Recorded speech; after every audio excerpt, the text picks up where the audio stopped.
문제풀이 새로 시작하도록 하겠습니다. 네, 요약집도 들고 오셨죠? 예. 그동안 1차 공부를 잘하셨으니까. 하여튼 모의고사 때 한 50점대 이상만 좀 나오시면 아마 쭉 공부하시면 원하는 점수가 나오게 될 겁니다. 1차 이번 달 다음 달까지 해보시고 만약 50점대가 안 나오면 1차만 하십시오.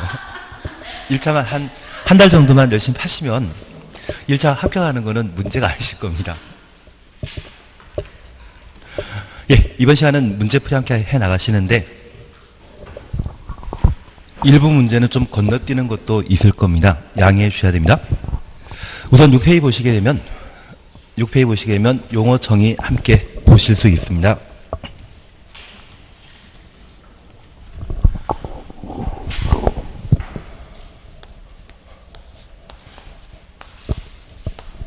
우리가 함께 공부하실 공법은 부동산과 관련된 법률로서 한 200여 개가 있습니다. 그 중에 부동산 중개와 꼭 관련되어 꼭 필요하다 하는 6개 법령을 함께 공부하시는데 첫 번째 공부하시는 게 국토계획법입니다. 국토계획법은 부동산 중개와 관련되어 가장 중요한 법률이고 이 국토계획법에 등장하는 다양한 이야기를 내가 입에서 쉽게 하셔야만 제대로 중개를 할 수 있습니다. 그래서 기본법에 해당되기 때문에 우리 시험에는 12문제가 출제되게 됩니다. 이것 건너뛰고 다른 부분을 열심히 하겠다 그 생각도 가능한데 그래도 얘를 잘 해주셔야 됩니다. 그리고 두 번째 우리가 보시는 게 도시개발법입니다. 도시개발법은 우리 세종시에 만들게 되었던 법률에 관한 사항으로 우리 시험에는 6문제가 출제되게 됩니다. 그리고 이 개발법을 통해 소규모 도시개발 사업도 가능한데 소규모 도시개발 사업을 시행하게 되었을 때 그 주체인 도시개발조합을 내가 직접 운영하고 관리하게 된다고 하면 아주 큰 이익이 발생합니다. 그래서 내가 20년, 30년 걸쳐 딱 한 번만이라도 개발법에 따라 도시개발조합장이 되고 관련 업무를 주도적으로 처리할 수 있다고 하면 집이 바뀌고 자동차가 바뀌십니다. 그리고 세종시 같은 경우는 아마 이런 것들이 앞으로도 몇 번 가능하지 않나 싶습니다. 세종시에서 부동산 중개 하시게 한다면 얘는 알고 가셔야 됩니다. 그리고 세 번째 우리가 보시는 게 도시 및 주거환경정비법입니다. 줄여서 도시정비법이라 표현하게 되는데 우리 시험에서 6문제가 출제되게 됩니다. 제대로 잘 공부하시게 되면 출제되는 6문제 중에 한 4문제는 쉽게 맞추지 않나 싶습니다. 다만 2문제 이상은 항상 아주 지엽적인 부분에서 출제하다 보니 이 도시정비법을 제대로 정리하기가 좀 만만치는 않습니다. 그리고 토지와 관련된 공법에 관한 사항으로 농지법에 관한 사안들을 우리가 정리해 나가는데 이 농지법은 우리 시험에 2문제 출제되게 됩니다. 아마 공인중개사법에 농지법과 관련되어 1시간 정도 아마 공부하셨을 겁니다. 그리고 그 1시간 정도의 실력이면 출제되는 2문제 중에 하나 맞출 수 있으실 거고요. 그리고 나머지 하나에 대해서는 마음속에 새겨놓고 있는 번호가 있습니다. 안 되면 그거라도 찍고 가시는 겁니다. 그리고 건축물과 관련된 법률로서 건축법과 주택법이라는 것을 각각 공부하게 됩니다. 건축법, 주택법은 부동산 중개 목적물이 단독특에 해당된다면 보통 건축법에 관한 사안들을 알아야만 중개가 가능하시고요. 그리고 아파트에 해당되게 된다면 주택법에 관한 사안들을 좀 알고 가셔야 될 겁니다. 우리 시험에서는 각각 7문제 출제되게 되는데 얘는 제대로 하면 좀 편합니다. 그래서 사실 좀 힘내셔서 국토계획법과 건축법, 주택법에 관한 사안들을 정리하시는 게 가장 합리적으로 60점 맞을 수 있는 방법이십니다. 그리고 나는 꼭 70점 맞아야 되겠다 싶으시면 그때는 개발법을 해주시고 나는 100점 맞아야 되겠다 싶으시면 그때는 도정법을 공부해 나가십니다. 가끔 100점도 생각하지 않으십니까? 그리고 농지법에 대해서는 출제되는 문제가 두 문항 정도이기 때문에 좀 편하게 정리해 나가시는 게 좀 합리적이실 겁니다. 그래서 그중에 국토계획법은 우리 교재에서도 꽤 많이 비중을 다루고 있는데 얘를 먼저 해 나가십니다. 제 생각에는 2주에서 3주 정도에 끝내셔야 됩니다. 예, 우선 6페이지 보시게 되면 1번 용어에 관한 설명으로 틀린 것 찾도록 되어 있는데 찾으셨죠? 우선 1번입니다. 광역도시계획이란 광역계획권의 장기 발전 방향을 제시하는 계획을 말한다. 광역계획권 줄만 쳐놓으시고 장기 발전 방향 동그라미 놓습니다. 구속력 없다. 그런 의미라는 것 알고 계시죠? 그리고 2번입니다. 도시군 계획이란 특별시, 광역시, 특시, 특도, 시군, 관할 구역에 대해 수립하는 계획으로 도시군 기본계획과 도시군 관리계획으로 구분한다. 3번입니다. 지구 단위 계획이란 도시군 계획 수립 대상 지역, 도시군 계획 수립 대상 지역 가로 해놓으시고 일부 추천놓습니다. 도시군 계획 수립 대상 지역은 특광시군을 말했습니다. 도시군 계획 수립 대상 지역은 이번에 도시군 계획은 특별시, 광역시, 특시, 특도, 시군에 수립하는 행정계획이라는 것 확인하시면서 도시군 계획 수립 대상 지역이 특광시군이라는 것 다시 봐주셔야 됩니다. 그리고 그 지문 뒤에는 항상 일부란 말 나와줘야 옳은 지문이죠. 그리고 4번입니다. 도시군 계획시설이란 기반시설 중에 도시군 관리계획으로 결정된 시설을 말한다. 결정된 동그라미 해놓습니다. 도시군 관리계획 결정 전입니까? 결정 이후입니까? 결정 이후라는 것 확인하시면서 종전 기반설이 도시군 관리계획으로 결정되게 되면 그때부터는 도시군 계획시설이라 달리 표현하게 됩니다. 5번입니다. 도시군 계획설 사업이란 기반시설을 설치, 정비, 개량하는 사업을 말한다. 5번 틀립니다. 사업이란 말이 나오게 되면 그 사업 앞에 나오는 단어가 목적이 돼야 됩니다. 기반시설이 아니라 도시군 계획시설이란 말을 봤을 때 옳은 지문이라는 것 확인해 놓습니다. 우리 시험에 워낙 자주 나오는 출제 패턴이기 때문에 5번 꼭 봐주셔야 됩니다. 그리고 얘를 보셨으면 요약집 잠깐 봐주십니다. 요약집 가져오셨죠? 그냥 같이 보십니다.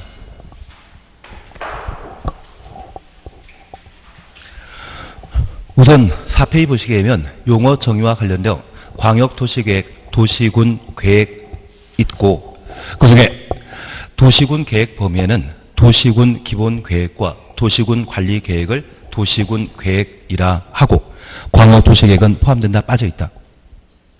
광역도시계획은 별개의 것이라는 걸 확인해 주셔야 됩니다. 특별히 광역도시계획은 둘 이상의 특별시, 광역시, 시군에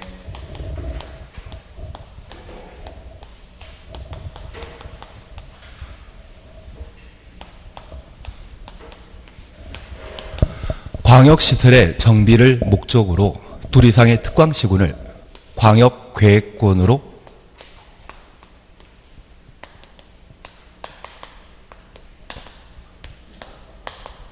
국토가 지정하게 되면 그때 수립하는 행정계획을 광역도시계획이라 표현하고 도시군 기본계획과 도시군 관리계획을 통칭하게 되면 기본계획과 관리계획은 도시군 계획인데 이 도시군 계획은 한 개 특광시군에 수립하는 행정계획을 도시군 계획이라 표현하게 됩니다. 그래서 광역도시계획의 대상과 도시군 계획의 대상이 서로 다르기 때문에 도시군 계획에는 광역도시계획은 포함되지 않고 기본계획과 관리계획만 그 내용이 된다라는 것 확인해 주셔야 됩니다.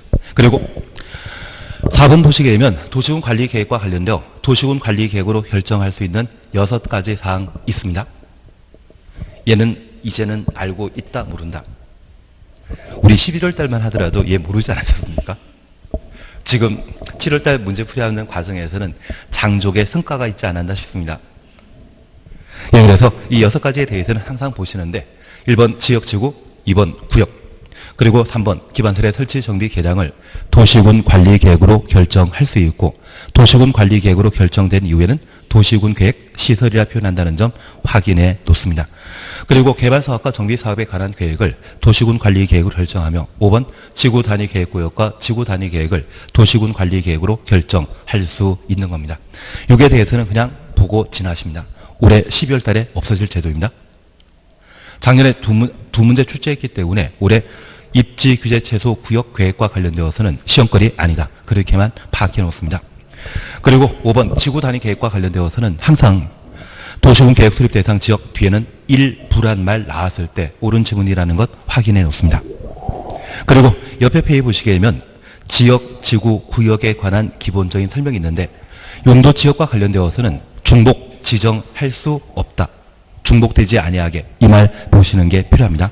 그리고 용도 지구와 관련되어서는 용도 지역의 제한을 강화 또는 완화하여 적용함으로써 그 다음에 용도 지역의 기능을 증진시킨다. 용도 지역 기능 증진이란 말 확인해 주셔야 됩니다.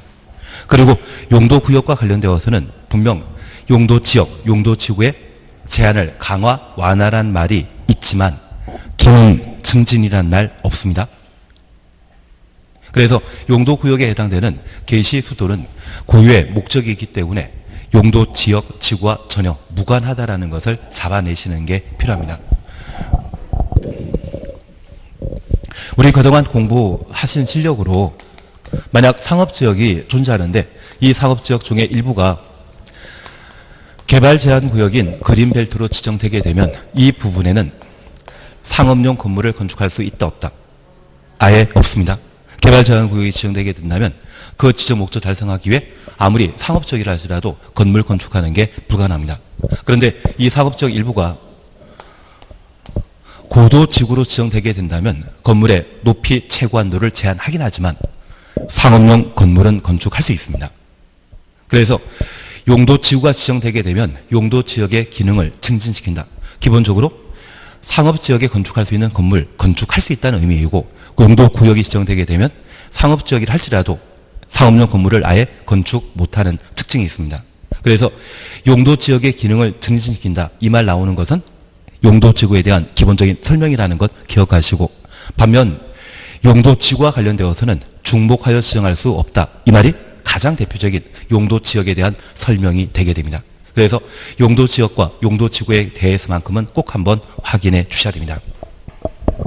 그리고 기반설과 관련되어 우리 함께 하셨던 게 운삼 기칠이란 말 기억하기로 하셨습니다. 운자로 시작하는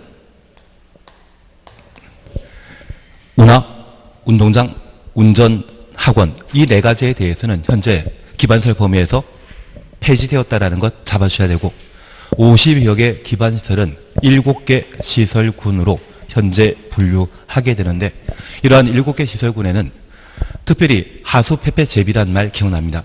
그 6가지를 환경, 기초, 시설로 구분하고 있다는 것 다시 한번 살펴놓습니다. 그리고 우리가 함께 보시는 것으로서 12. 도시군 계획설이라는 말 찾았습니다. 기반설 중에 도시군 관리 계획으로 결정되었다면 걔를 뭐라 한다? 도시군 계획 시설. 여기 도시군 관리 계획은 기본 계획과 함께 도시군 계획이라 표현했습니다. 도시군 계획이란 말 기억하면 도시군 계획 시설이란 말 확인하시니 도시군 관리 계획으로 결정되었기 때문에 도시군 계획 시설이 되게 됩니다. 그 사업은 도시군 계획서를 설치, 정비, 개량하는 것이지 기반설 설치, 정비, 개량하는 것 아닙니다. 그리고 한 장 넘기시면 공공시설이라는 것을 우리가 함께 볼 수 있습니다. 여기 공공시설은 도로, 공원, 철도, 수도, 항만, 공항 두 줄 밑에 공공용 시설을 말한다. 그래서 우리가 함께 약속하신 게 있습니다. 공용시설과 공공용 시설은 서로 다릅니다. 그리고 공공용 시설과 공공시설은 같다라는 것을 확인해 주시는데 우리 정부종합청사 방문하고자 한다고 하면 출입문 어디 있는지 아십니까? 저 못 찾겠던데요. 그래서 그 해당 공무원은 증을 찍고 들어갈 수 있는데 외부인이 출입하고자 한다면 출입증을 따로 발급받아야 되거든요. 그러한 시설을 뭐란다? 공용시설이라 표현합니다. 반면 도로나 공원은 누구나 사용할 수 있거든요. 누구나 사용할 수 있는 시설을 공공용시설이라 하고, 이 공공용시설을 법에서는 공공시설이라 표현하게 됩니다. 그래서 공용시설과 공공시설은 별개의 것이라는 걸 다시 한번 확인해 놓습니다. 그리고 여기 공공시설과 기반시설도 서로 별개의 것입니다. 여기 기반시설이라는 개념과 공공시설이라는 개념은 서로 좀 차이 납니다. 도시 생활하는 데 있어서 생활에 꼭 필요한 필수시설을 뭐라 한다? 기반시설이라 하고, 공공시설은 누구나 사용할 수 있는 시설을 공공시설이라 표현하게 됩니다. 그러면 도시생활에 꼭 필요한 필수시설로서 공동구라는 게 있습니다. 그 공동구는 누구나 출입할 수 있다? 들어가 보신 적 있으십니까? 공동구 청소하러 들어가는 분은 계시겠지만 일반인들은 쉽게 들어갈 수 없을 것 같거든요. 그래서 이 공동구도 분명 기반시설이지만 그 공동구는 공공시설은 못 될 겁니다. 그래서 공공시설로 표현되고 있는 지금 방금 보셨던 도로 등등 여러 가지 공공용 시설을 기반시설이다 이렇게 정의하면 그것도 잘못된 것으로만 파악해 놓습니다. 그리고 공동구와 관련되어서는 지하에 매설할 매설물을 공동으로 수용하기 위한 기반시설을 공동구라 표현한다는 점 확인해 놓습니다. 여기 공동구가 최근 3년 시험에 나왔습니다. 3번 시험에 나왔다고 하면 연속해서 4번도 출제할 수 있겠죠. 그리고 19. 개발민도 관리구역은 크게 신경 쓰지 않으시고 기반시설 부담구역 꼭 봐놓으셔야 됩니다. 그리고 저 기반시설 부담구역이 지정되게 되면 기반시설 설치 계획을 1년 내 수립하여야 하고, 기반시설 설치 계획에 따라 설치할 기반시설 설치 비용, 그것을 기반시설 설치 비용이라 하는데, 특별히 단독, 투색, 숙박시설 등에 이런 거 필요 없습니다.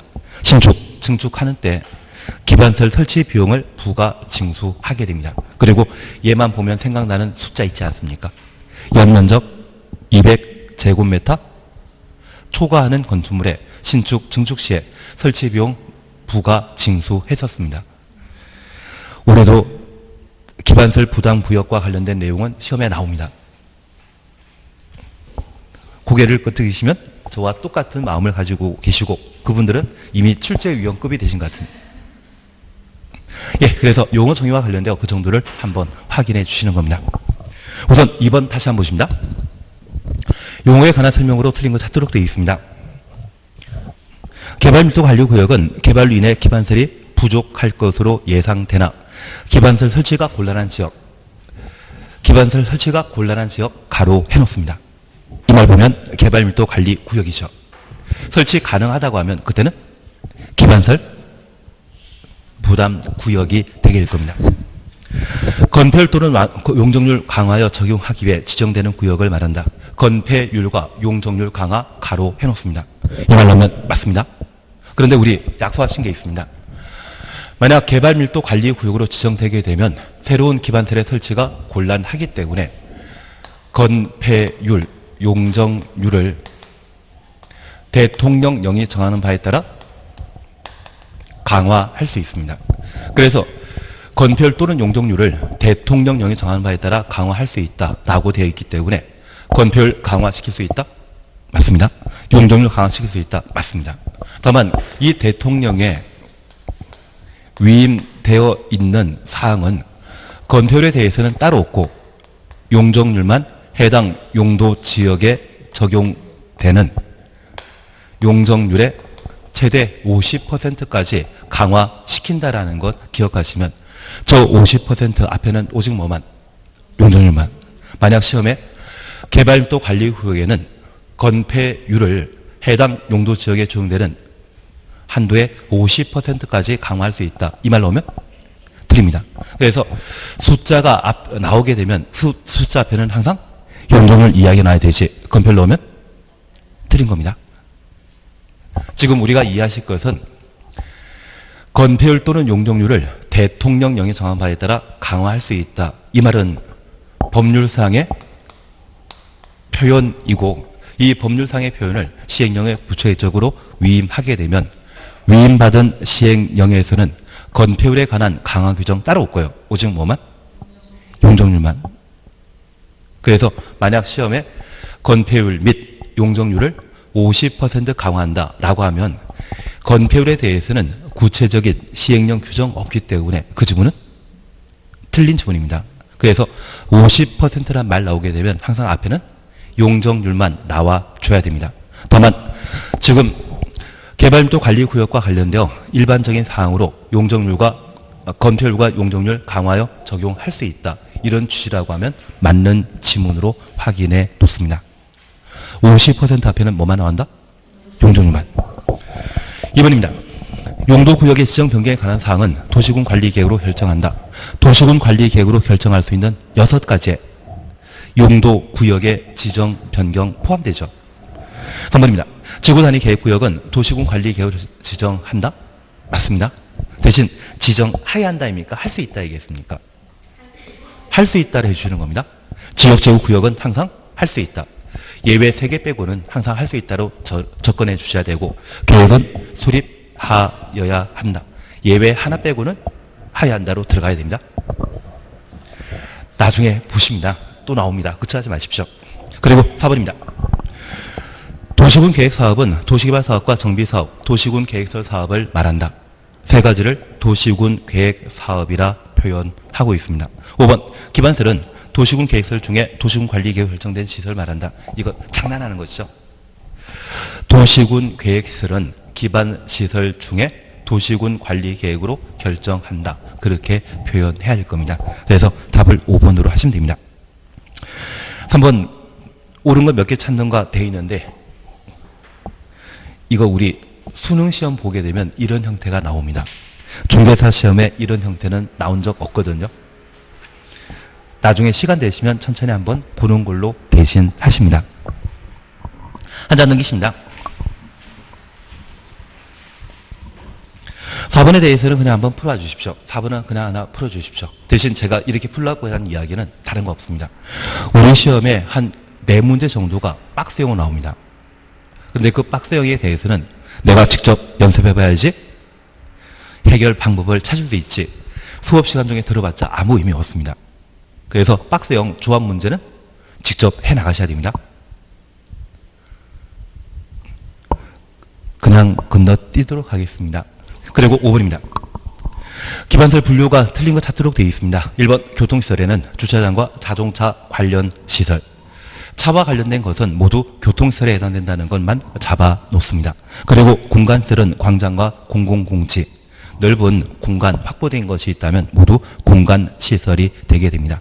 그리고 유통공급시설과 관련되어서는 수도, 하수도, 우리 약속하신 게 있습니다. 하수 폐폐라는 말 기억나시면 하수도는 환경기초시설이지 유통공급시설과 관계없습니다. 그리고 올해 개정된 사항으로 우리 장사시설 기억나십니까? 장사시설은 어디에 속한다? 보건위생시설에 속한다. 그 정도만 제대로 활용해 보시면 올해 개정된 기반설과 관련된 문제를 해결할 수 있을 겁니다. 그래서 여기 5번과 관련된 기반설의 형태는 내가 안다 모른다. 모르면 앞에다가 별표 해놓으시고 관련된 문제에 대해서는 계속 본다고 해주셔야 됩니다. 아시는 걸로 알고 있겠습니다. 그리고 6번은 도시군 계획사업 범위에 관한 사항인데 체크십니다. 그리고 7번입니다. 국토의 계획 및 이용에 관한 법령상 기반설과 그 해당 시설 연결로 틀린 것 찾도록 되어 있습니다. 교통시설에 폐차장 포함된다? 이제 그 되신 건가요? 하수폐폐 제비. 그러면 저는 전혀 걱정 안 해도 되죠. 올해 기반설은 무조건 시험에 나온다 생각하시고 그와 관련된 내용들은 무조건 정리해 주셔야 됩니다. 그리고 8번입니다. 공간틀에 해당되지 않는 것 찾도록 되어 있습니다. 1번 광장, 2번 공원, 3번 공공공지, 4번 유원지, 5번 장사시설, 답은 장사시설입니다. 보건위생시설에 해당된다는 걸 다시 한번 살펴놓습니다. 그리고 한자등이시면 광역도시계획을 우리가 볼 수 있습니다.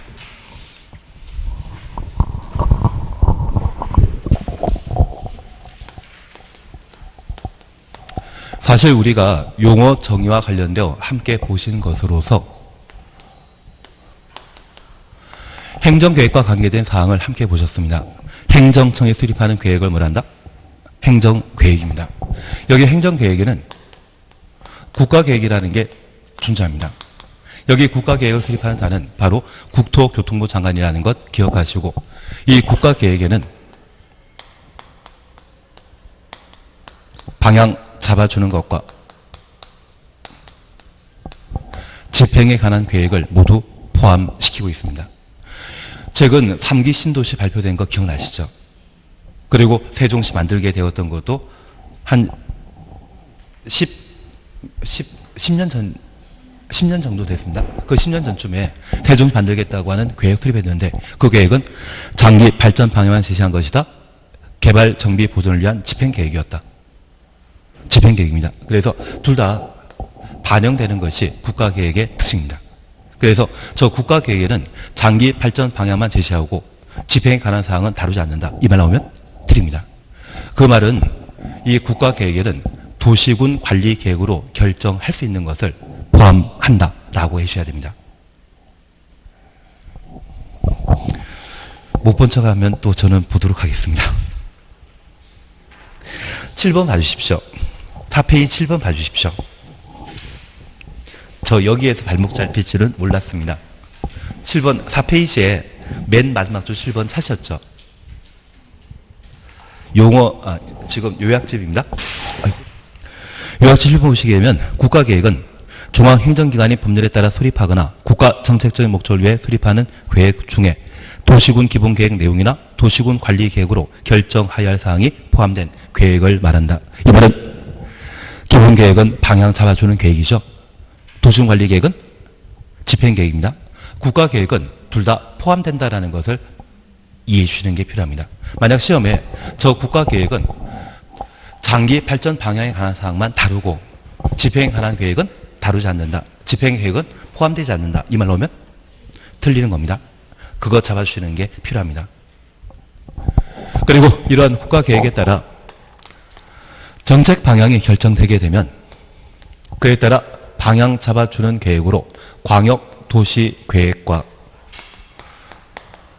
도시군 기본계획이 수립되게 되고, 이런 방향 잡아주는 계획을 수립한 상태에서 집행계획인 도시군 관리계획을 입안하고 결정하게 됩니다. 첫 번째 우리 기억하실 게 있습니다. 만약 이 광역도시계획과 도시군 기본계획 내용이 서로 같아야 되는데 광역도시계획과 다른 도시군 기본계획을 수립하게 되면 누가 잘못한 것이다? 하위 계획이 잘못했기 때문에 광역도시계획 내용을 우선 하게 됩니다. 기억나시겠습니까? 되셨습니다. 저 광역도시계획이 수립되어 있는 곳에 도시군 관리계획을 입안하고 결정함에 있어서 그 내용을 서로 달리하면 광역도시계획의 내용을 우선한다? 그러면 드립니다. 도시군 관리계획 결정에 대해서는 일단 유효한 것으로 파악하게 됩니다. 얘는 집행계획이고 얘는 방향 잡아주는 계획으로서 집행계획이 잘못되었다면 우리는 행정심판이라는 것과 행정소송이라는 것을 제기하여 저 도시군 관리계획을 바로 잡게 됩니다. 그러면 하나 우리 민법 공부하시면서 내가 돈을 빌려줬는데 그게 재판에 들어갔습니다. 재판에 들어갔습니다. 그러면 내가 빌려주고 채권 인정되는 것, 재판 결과가 그대로 인정될 수 있지만 다른 여러 가지 원인 때문에 내가 원하는 판결 안 나올 수 있지 않습니까? 그러면 확정 판결 나올 때까지 전제되는 법률 관계에 대해서는 계속 유효한 것으로 인정하고 반대되는 결론 나오게 되면 그 반대되는 결론은 확정 판결 이후에 효력 발생하지 않습니까? 별로 좋은 예는 아니었나 봅니다. 내가 돈 빌려줬지만 상대방이 소멸시효 다 되었다고 해서 다 되었다고 해서 돈 안 갚다가 확정 판결 받게 된다고 하면 저한테 더 이상 채권 인정되지 않을 수 있지 않습니까? 그래서 그런 관계가 결정될 때까지 잠정적으로 잘못된 도시군 관리 계획이랄지라도 뭐다? 유효하다라는 것만 좀 잡아놓습니다. 그러면 저 광역도시계획과 도시군 기본계획의 내용이 서로 다르다고 하면 그때는 둘 다 방향 잡아주는 계획이기 때문에 상위 계획 내용을 우선한다. 그것 잡아주시는 게 필요합니다. 그러면 이 두 가지는 뭐만? 방향만, 도시군 관리 계획만 집행에 관한 성격을 가진다는 것 기억하시고, 이 도시군 관리 계획으로 결정할 수 있는 사항은 총 6개인데 1번, 2번은 용도 지역, 용도 지구, 용도 구역, 3, 4번은 기반설의 설치 정비 계량을 도시군 관리 계획으로 결정하게 되면 얘를 도시군 계획 시설이라 하고, 시설 만드는 것을 도시군 계획설 사업이라 표현하게 됩니다. 그리고 도시개발 사업에 관한 계획과 정비 사업에 관한 계획을 도시군 관리 계획으로 결정하게 되면 이 세 가지 사업을 도시군 관리 계획으로 결정해서 진행하는 사업이기 때문에 뭐라 표현한다? 도시군 계획 사업이 된다라는 것 확인해 놓습니다. 그리고 지구 단위 계획 구역과 지구 단위 계획을 도시군 관리 계획으로 결정할 수 있다라는 것 확인해 놓습니다. 기억나셔야 됩니다. 그러면 여기 도시군 계획설은 기반설 중에 도시군 관리 계획으로 결정된 것을 도시군 계획설이라 했습니다. 저 기반설과 관련되어 항상 기억나는 게 운삼 기칠입니다. 그리고 이 기반설과 관련되어 우리 다시 하나 비교해 주실 것이 있습니다. 장사시설이라는 말과 그리고 종합의료시설 등이 있다고 하면 걔들은 모두 보건위생설에 해당된다는 것 기억하시고, 하수폐폐제비란 말 보게 되면 환경기초시설, 같이 하수폐폐제비라는데 뭐가 한지 뭐가 아시는 거죠. 계속 하셨기 때문에 아시는 겁니다. 그걸 해주셔야 됩니다. 그리고 올해 꼭 우리가 하나 해주실 것이 있습니다. 도로와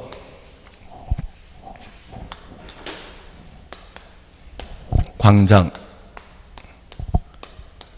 자동차 정류장은 그 종류를 세분할 수 있는데 도로는 총 7개로 세분할 수 있습니다.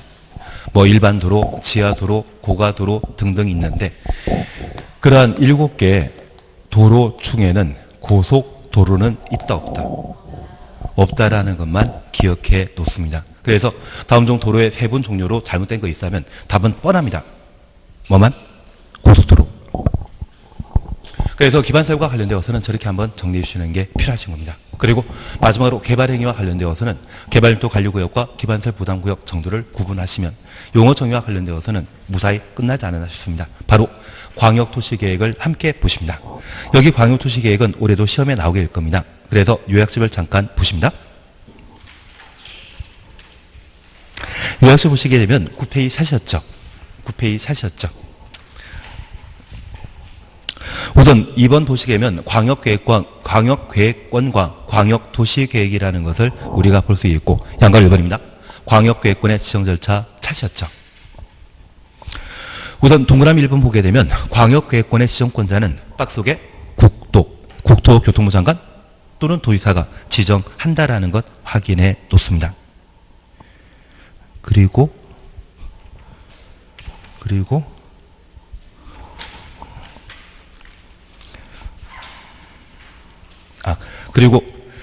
그것 바로 위에 동그라미 1번 바로 위에 의견 청취 심의 광역계획권 지정 차셨죠. 그 중에 우리가 잠깐 확인하실 것이 있습니다.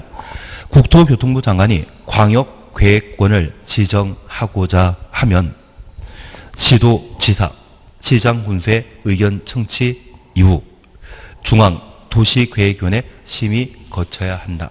확인되시겠습니까? 조금 이따 문제로 나오게 될 겁니다. 그걸 하나 확인해 놓습니다. 그리고 양가로 2번입니다. 광역도시계획 찾았습니다. 한 장 넘기십니다. 10페이지 보시게 되면 동그라미 3번에 광역도시계획의 수립권자 찾았습니다. 그리고 손가락 표시가 있습니다. 국토교통부 장관 지도이사 시장군수는 다음 구분에 따라 광역도시계획을 수립하여야 한다. 1번 시장군수가 공동 수립하는 경우가 있습니다. 그리고 4번 관할 지도이사가 공동 수립하는 경우가 있고, 예외적으로 동그라미 2번입니다. 시장군수가 요청하는 때에는 시장군수와 도지사가 공동 수립하며, 3번입니다. 광역계획권 지정하면서 3년 지날 때까지 시장군으로부터 광역도시계획 승인신청 없는 경우 3년부터 승인신청 없는 가로 해놓습니다. 이때는 도지사가 단독 수립하게 됩니다. 그리고 시장 군수가 협의 거쳐 협의 동그라미 놓습니다. 도지사에게 요청하는 경우 요청 동그라미 해놓습니다. 도지사가 단독 수립한다라는 것 확인하시는데 그냥 요청하게 되면 공동 수립하지만 협의 거쳐 요청하면 단독 수립이라는 것 확인해 주셔야 됩니다. 그리고 5번입니다. 국가계획과 관련된 광역도시계획 수립이 필요한 경우 국가계획 줄쳐 놓으셔야 됩니다. 그리고 광역계획권 지정한 날부터 3년 지날 때까지 광역도시계획 승인신청 없는 경우 3년부터 승인신청 없는 경우 가로 해놓으시고 국토교통부 장관이 단독 수립하게 됩니다. 그리고 6번입니다. 지도의사가 요청한 경우는 공동 수립한다라는 것 확인해 놓습니다. 그리고 하나가 더 필요한데 그냥 질문이 있습니다. 만약 도지사가 예외적으로 광역도시계획을 수립하게 됩니다. 그 중에 시장군수가 요청해서 광역도시계획을 수립하게 되면 도지사는 시장군수와 공동으로 광역도시계획을 수립하고 3년 이내 승인신청 없다고 하면 도지사가 광역도시계획을 예외적으로 수립할 수 있습니다.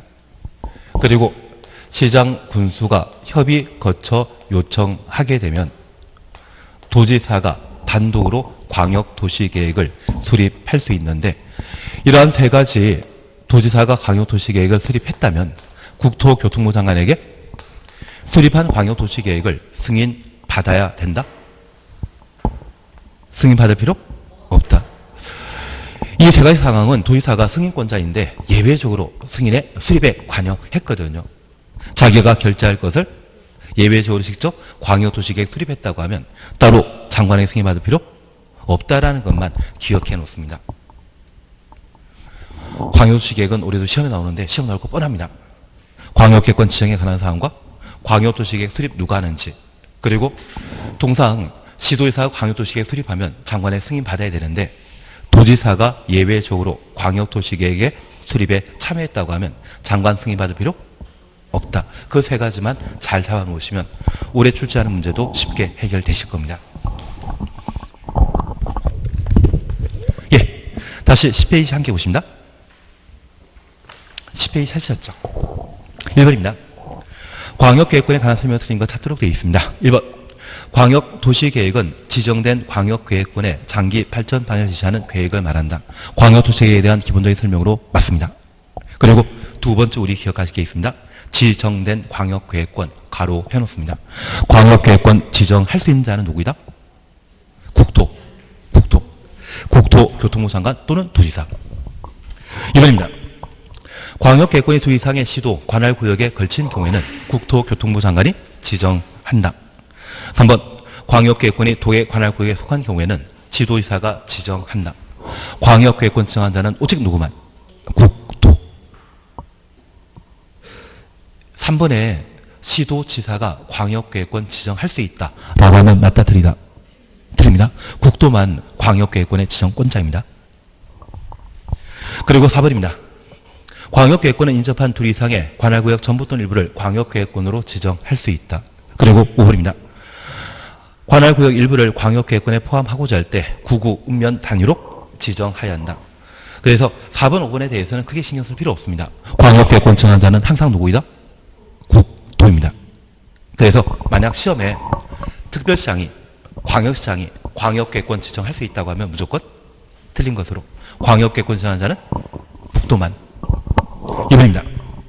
광역계획권에 관한 설명으로 옳지 않은 것 찾도록 되어 있습니다. 1번 광역계획권은 대상으로 지정할 수 있다. 그리고 2번입니다. 광역계획권은 국토교통부 장관 또는 도지사가 지정할 수 있다. 국토가 광역계획권의 지정권자라는 것 확인되시죠? 3번은 좀 가치가 없습니다. 광역계획권의 지정에 대해서는 행정쟁송 제기할 수 있다. 3번 나는 맞다 틀리다.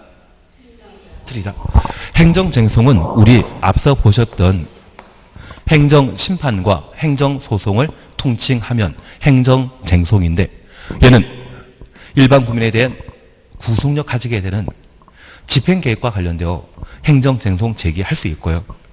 광역도시계획과 도시군 기본계획 수립에 있어서는 행정쟁송을 제기하지 못합니다. 이해되시겠습니까?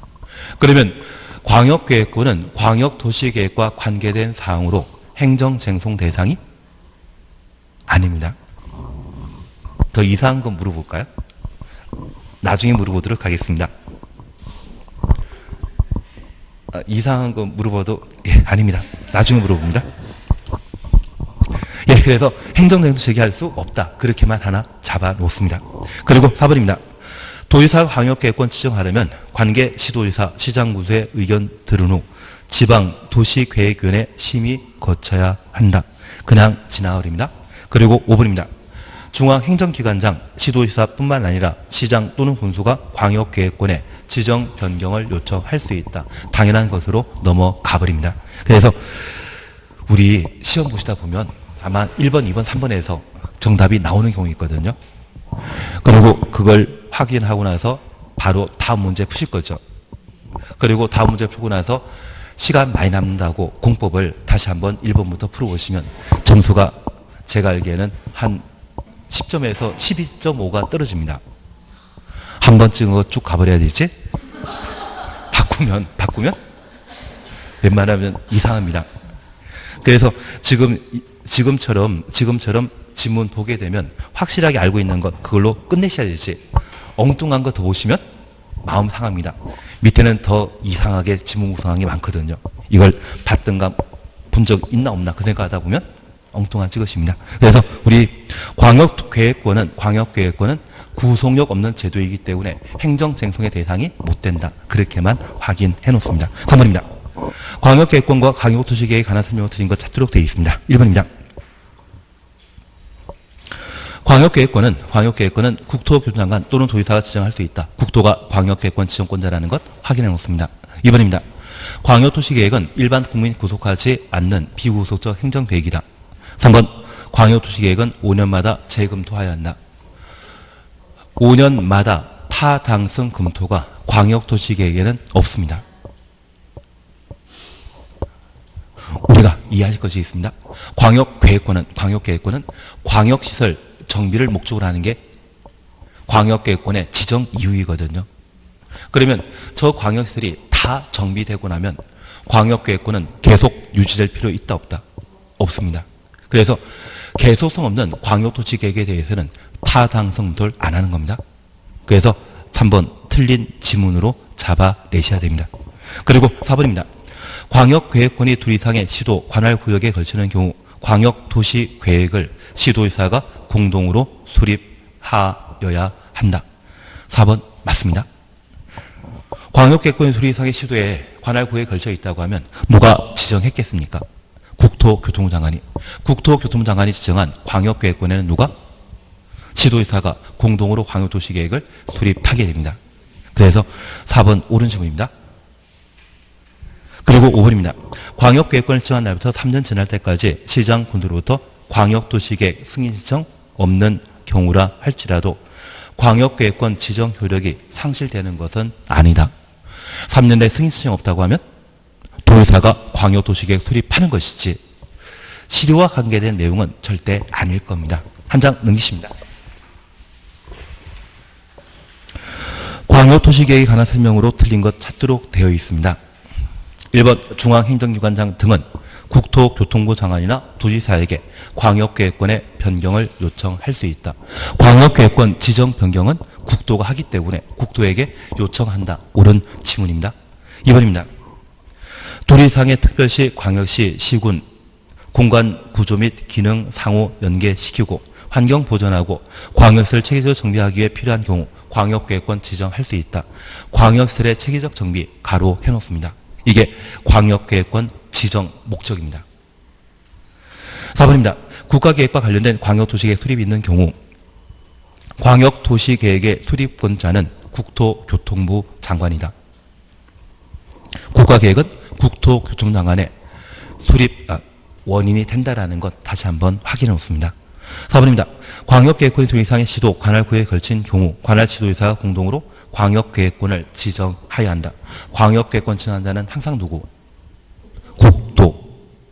시도지사가 광역계획권 지정하여야 한다. 라고 하면 틀립니다. 그리고 우리 약속하셨습니다. 광역계획권은 장소에 관한 개념이거든요. 지정하여야 한다. 지정할 수 있다. 할 수 있다. 친절하지 않으십니까? 전혀 나는 친절을 못 느낀다. 지도의사에서 도의사가 지정권자이라는 것, 그게 틀렸다는 것 하나 아시고, 그리고 광역계획권 지정할 수 있다. 둘 중에 하나만 알면 4번 지문이 틀렸다는 거 잡아낼 수 있거든요. 천천히 해 나가십니다. 그리고 5번입니다. 국토교통부 장관 지도의사 시장 군수는 공청회 열어 주민과 관계 전문가로부터 의견 들어야 한다. 맞습니다. 그래서 4번은 4번을 다시 한번 해주시는 겁니다. 광역계획권 지정할 수 있는 자는 오직 누구만? 국토만. 그리고 5번 그냥 건너뛰십니다. 6번입니다. 근데 제가 건너뛰는 거는 알아서 푸실 거죠. 혼자 안 푸실, 예, 푸는 걸 알고 있겠습니다. 6번입니다. 광역도시계획에 관한 설명으로 옳은 거 찾도록 되어 있습니다. 1번입니다. 국토교통부 장관이 광역계획권 지정하려면 관계 지방도시계획위원회 심의 거쳐야 된다. 중앙과 장관이 연결되는 것이지 지방도시계획위원회는 전혀 아니지 않습니까? 그래서 1번 맞다 틀리다. 그리고 2번입니다. 도지사가 시장 또는 군수의 요청으로 관할 시장 군수와 공동으로 광역도시계획 수립하는 경우 국토교통부 장관 승인받지 않고 가로 해놓습니다. 광역도시계획 수립할 수 있다. 2번 맞는 질문입니다. 3번입니다. 중앙행정기관장은 국토교통부 장관에게 광역계획권의 변경 요청할 수 없다. 공법의 부정문은 아니 한다이지 없다 아닙니다. 없다란 말 나오게 되면 열의 9은 다 틀린 질문으로.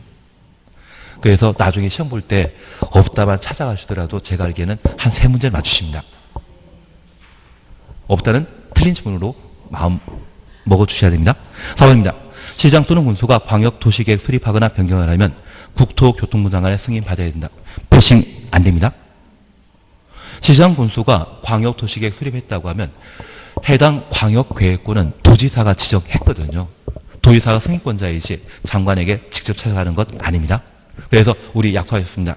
시장 군수가 장관 승인받는 것 틀리다고 하면 장관이 시장 군수의 의견 들어야 된다? 장관은 바로 밑에가 시도지사이거든요.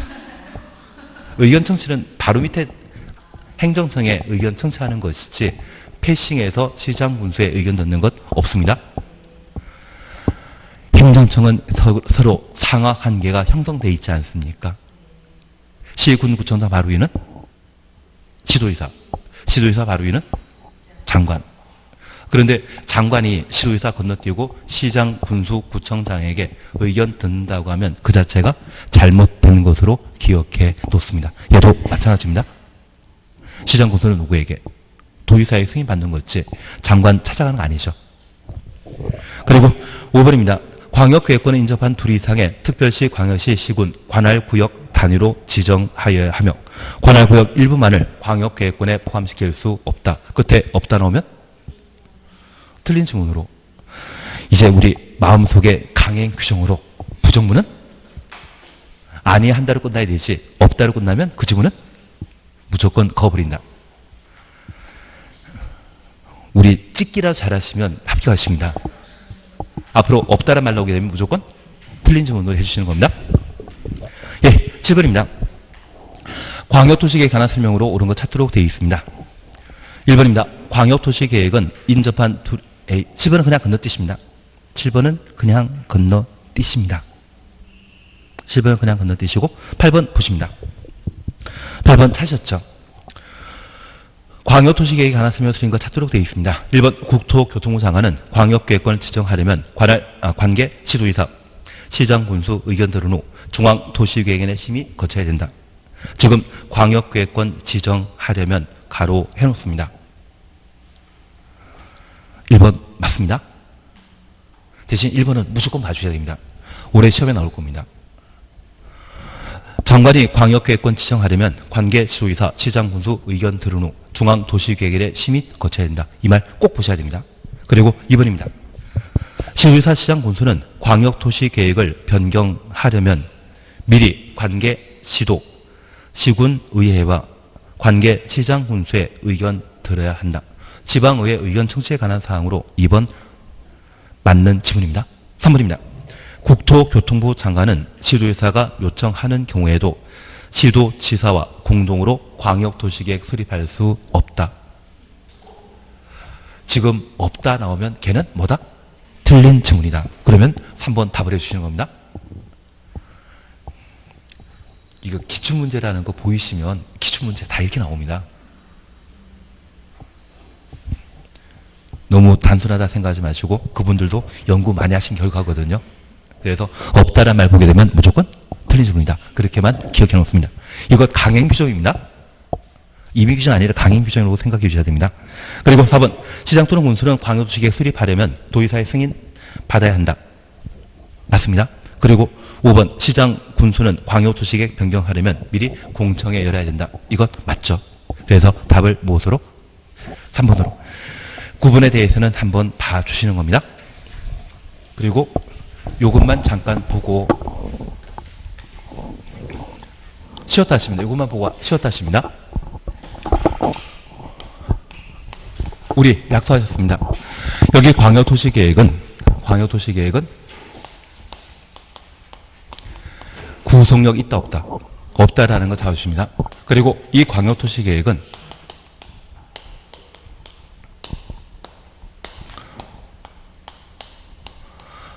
광역계획권에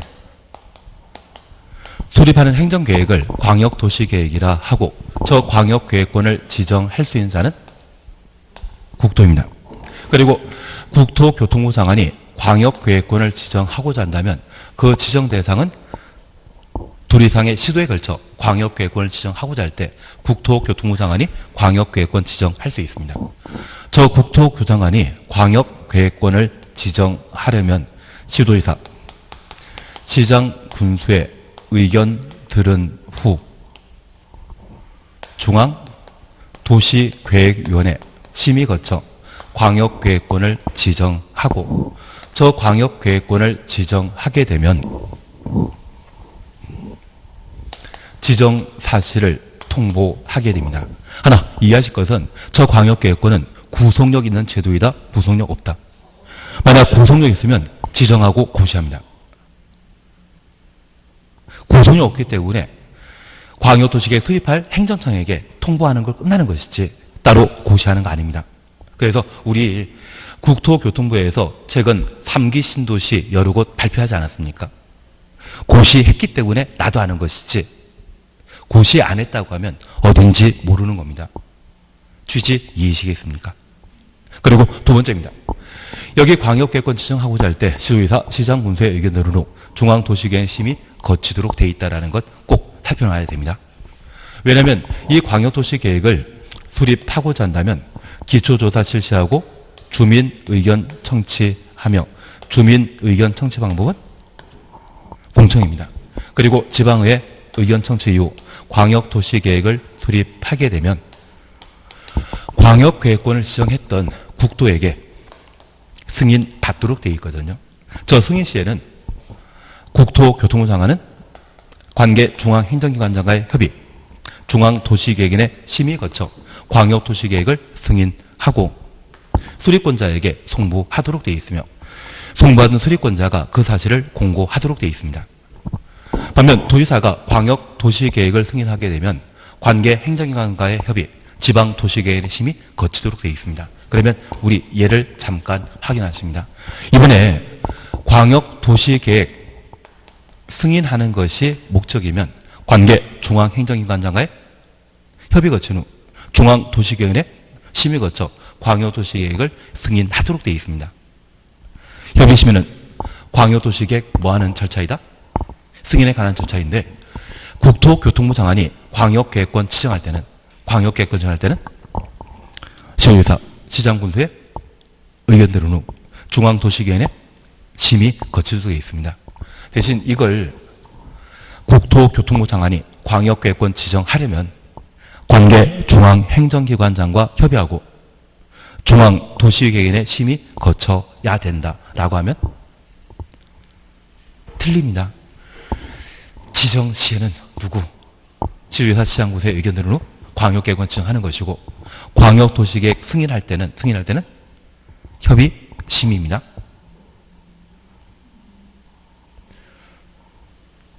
이걸 오래 해주셔야 됩니다. 이걸 오래 해주셔야 됩니다. 나는 저 차이가 뭔지 모르겠다. 하셔야만 광역도시계획 문제를 맞추십니다.